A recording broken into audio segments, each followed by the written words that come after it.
everyone, I'm Reese. And I'm Amy, and this is our Salesforce and SmartFox project for the Riverfront Harbor Hotel territory. Our vendor is Riverfront Harbor Hotel. It's a boutique hotel located on the Savannah Riverfront, and our territory is in Savannah, Georgia. Today, we're going to walk you through our accounts, our opportunities, the pipeline we made, and our SmartFox logic, and show you exactly how we built everything. So, starting off with the vendor, Riverfront Harbor Hotel is a boutique property that specializes in corporate meetings, annual galas, university events, flexible meeting spaces, and the ability to host everything from large conferences to small workshops. And Savannah is the perfect territory for this type of business because there's a strong demand from aerospace, manufacturing, healthcare, plus the riverfront location is a huge draw for conferences and multi-day events. So we built our account list and organizations in Savannah that regularly plan training, events, and galas. Before we jump into our accounts and opportunities, we wanted to highlight why Savannah is such a strong territory for Riverfront Harbor Hotel. It really checks all the boxes for high potential meetings and event markets. Savannah is a major hub for meetings, tourism, and it has consistent year-round demand. Another big advantage is how walkable the historic district is. Groups love staying on the riverfront and being able to walk to restaurants and shops and attractions. It just creates a great experience for conference and retreat attendees. The easy access to the airport, the convention center, is both regional and national groups. So even though the hotel market here is competitive, it actually works in our favor. So overall, Savannah gives us a strong mix of demand, corporate activity, tourism, and accessibility, which is exactly why it's an ideal territory for our hotel. So diving into our account strategy, we started by dividing all of our accounts into three categories. We had key accounts, mid-tier accounts, and smaller strategic accounts. We did this because not all accounts contribute to the pipeline in the same way. And by separating them into tiers, it helps us prioritize our time, our follow-ups, and our forecasting. The main reason for separating accounts into tiers is that different organizations have different levels of revenue potential, event frequencies, and different levels of overall influence on long-term business. In real sales, it's not every customer has the same amount of attention, and Salesforce and SmartFox are built around that idea. So when we tiered our accounts, it gave us a clear structure that our key accounts get the most personalized engagement, our mid-tier accounts got consistent relationship building, and our smaller strategic accounts helped us fill our pipeline with repeat business and easy wins. Our three key accounts are Atlantic Aero Manufacturing, the Savannah Institute of Design and Media, and Coastal Health Alliance. Each one is modeled after a major organization in Savannah and represents a strong source of reoccurring revenue for River Harbor market. So these are our three key accounts. The first one being Atlantic Aero Manufacturing, which is based off of Gulfstream Aerospace. This is a very high value customer with large teams and frequent training programs. They generate consistent repeated business for us year after year. The second one being Savannah Institute of Design and Media, which is inspired by SCAD. This account brings in major galas, donor events, and some of these events are our highest budget productions in the city. And because they repeat annually, they provide reliable and predictable revenue. Our third account being Coastal Health Alliance, which is inspired by St. Joseph's Candler. This account hosts leadership programs, healthcare conferences, and continuing education workshops. Healthcare organizations plan well in advance, which makes this one of our strongest and most dependable accounts. So what sets these key accounts apart is they have high revenue potential. All the events ranged from 35,000 to 90,000. They also give us reoccurring annual business, which strengthens our long-term forecasting. And there's just multiple opportunities per year, like summits, workshops, and galas. And there's also multiple decision makers, which makes SmartFox more accurate. These are the accounts we focus on the most just because they anchor our entire pipeline. Moving on to our mid-tier accounts, we have Harbor Point Energy, Riverlight Brewing, and the Experience Savannah Tourism Bureau. These accounts typically host smaller events like seasonal parties, annual meetings, product launches, or just tourism events in general. The revenue is lower than our key accounts, but they still contribute meaningful business. These are some of our mid-tier Salesforce accounts. The revenue is moderate but steady. They may have 1 to 2 events per year. It's just good for our pipeline diversity. They're not huge deals, but they are reliable ones. Now moving on to our small strategic accounts. These are easy wins. Our smallest accounts are Magnolia and Moss Event Planning and Southern Horizons Travel. These not might bring in the highest revenue individually, but they're extremely valuable because event planners and travel companies book multiple clients, not just their own events. What really sets these smaller accounts apart is how quickly they help us build traction in our territory. And they usually come with lower deal values, but the outreach frequency is much higher, which keeps our pipeline active. They also have strong referral potential and great for quick close opportunities. And overall, they help strengthen Riverfront Harbor's market presence across Savannah. So now we want to walk through our contact strategy because the people involved in each account play a huge role in how our opportunities move through the pipeline. For every account, we created a primary and a secondary account. These include event directors, marketing leads, donor coordinators, training managers, and business owners. We made sure every opportunity had a true decision maker tied to it because SmartFox uses stakeholder engagement to determine how accurate the forecast is. And beyond just entering the contacts, we mapped out their roles within the buying process because not everyone you interact with actually has buying power. Some approve budgets, some influence options, and some even just act as gatekeepers who control access. For our decision makers, our primary decision makers were the people who ultimately approved the budget and selected the venue. For example, we had Jordan Whitaker, who is the director of corporate events at Atlantic Arrow. He approved all of our major retreats and our summit spending. For SCAD, we had the donor relations leadership team who was responsible for choosing the gala venue and setting the overall budget.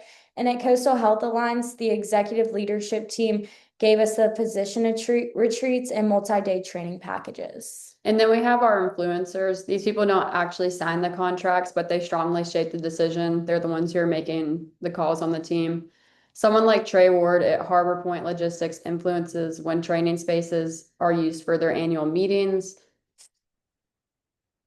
Then we have our influencers. These people don't sign contracts, but they strongly shape the decision. Someone like Trey Ward at Harbor Point Logistics influences which training spaces they use for their annual meetings.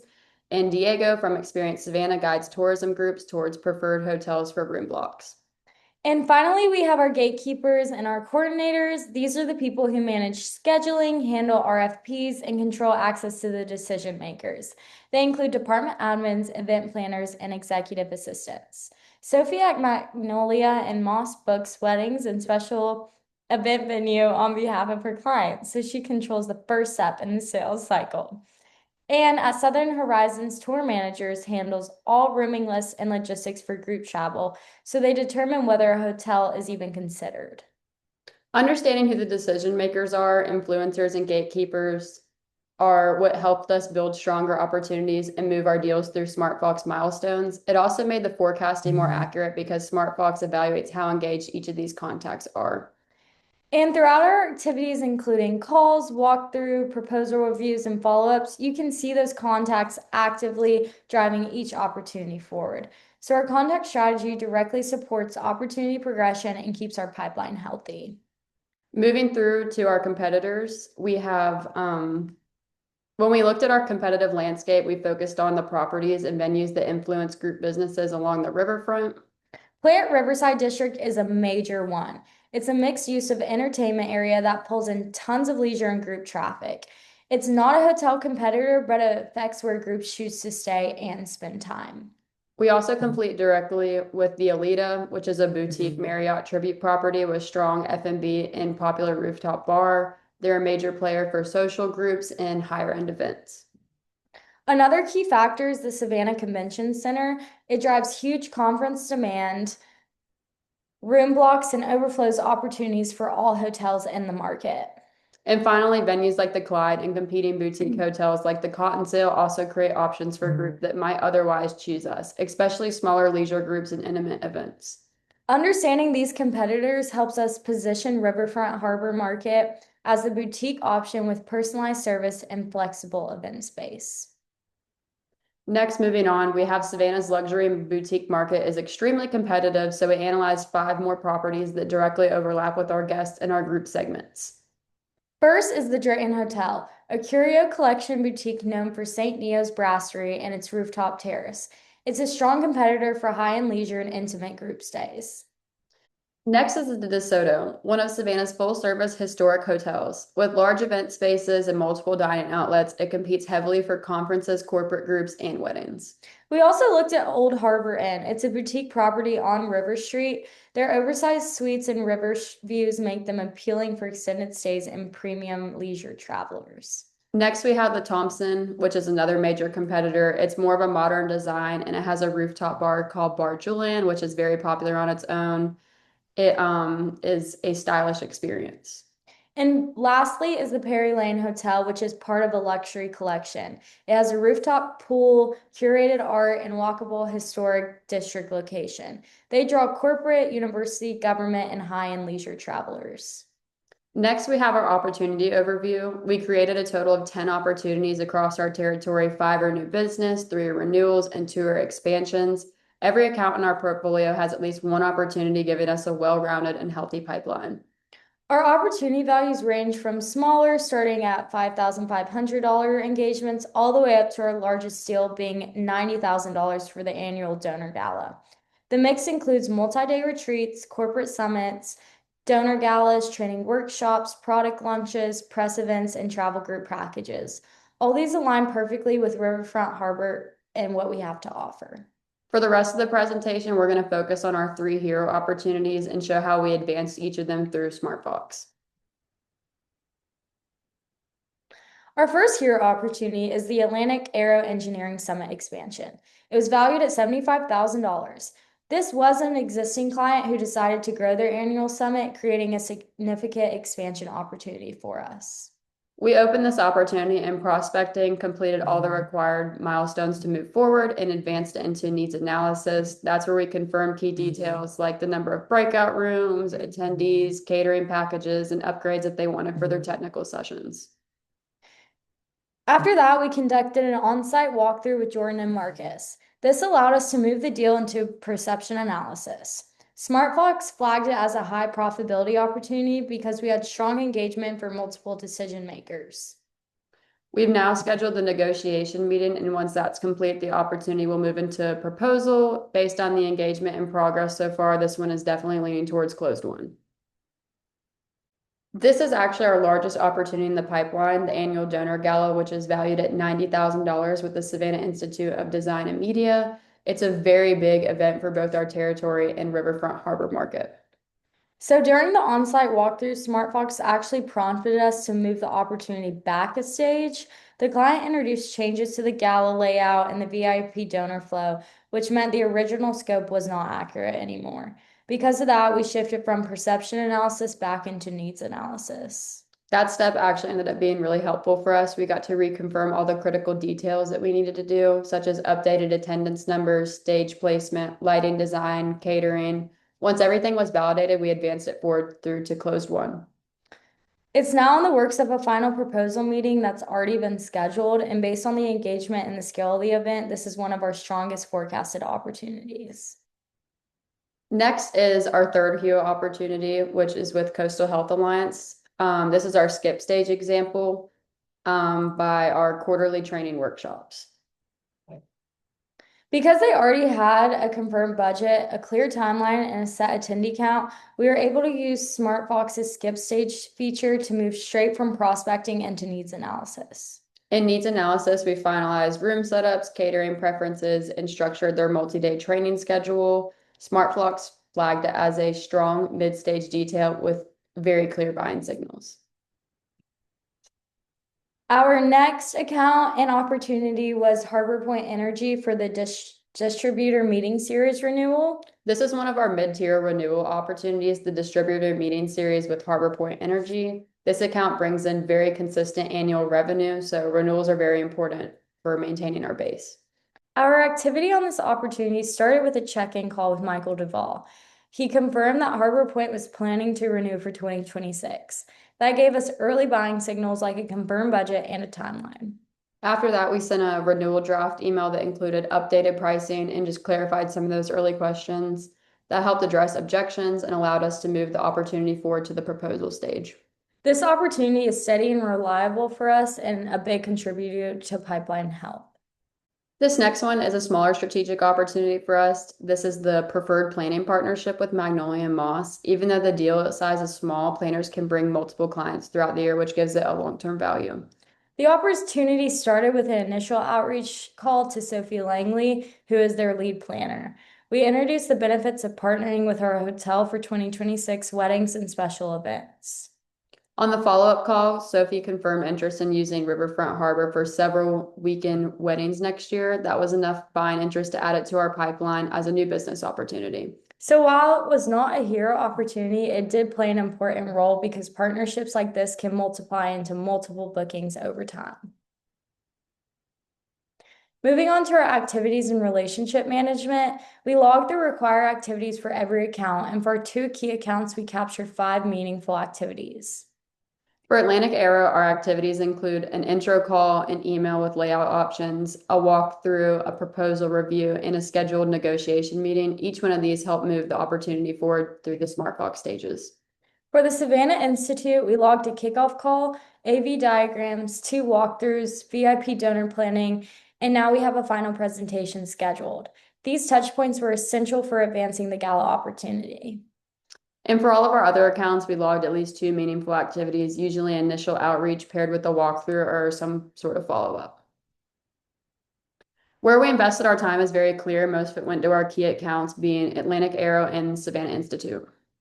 That's because these accounts have high revenue potential, multiple renewal and expansion opportunities, and clear buying teams with defined decision pathways. Our mid-tier accounts receive targeted outreach, focusing mainly on renewals and reoccurring programs.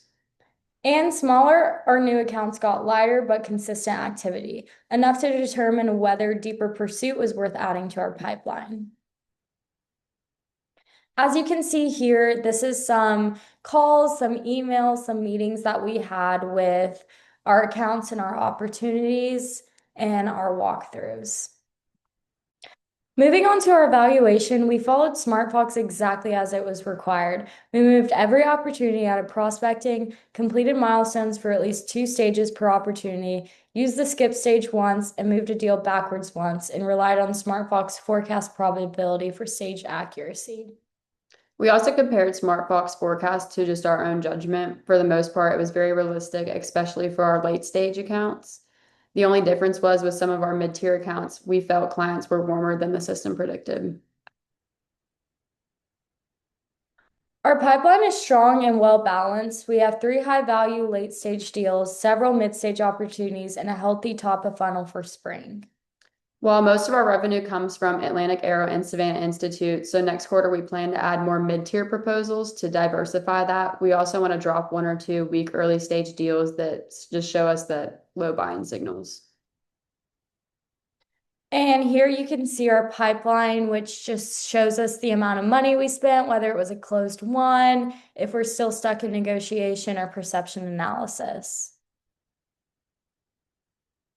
In conclusion, this project helped us understand real territory management, forecasting, and deal movement. It made us think about which accounts deserve priority and what activities actually moved an opportunity forward. We also learned how SmartFox genuinely just adds structure. Milestones kept us very accountable. Skip stage made sense for faster moving deals, and moving a deal backwards also showed us how it affects forecasting. Overall, it made the sales process feel very real and helped us practice how a rep actually organizes their territory and book a business. Thank you for listening. We're going to stop sharing now and we'll take any questions.